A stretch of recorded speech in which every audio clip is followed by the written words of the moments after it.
नमस्कार भाई लोग, का हाल बा। आज एगो हम छोटा सा प्रूफ लेके आइल बनी।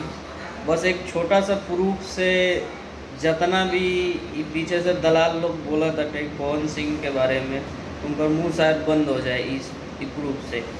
आज से 2 सप्ताह पहले 2 गाना आई रहे, पवन सिंह के पियर फराक वाली और एक खेसारी लाल यादव के ललका टी शर्टवा वाला।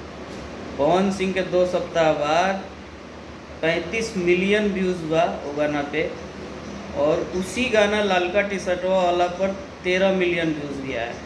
तो इससे आप लोग अंदाज़ा लगा सकते हैं कि कौन किससे कितना आगे है। यहाँ से सोचो भाई लोग, यहाँ से जो चाटुकारिता कर रहे हैं ना, यहाँ से सोचे और देखे जाके। लाइव प्रूफ है यूट्यूब पे, कहीं जाने की ज़रूरत नहीं है।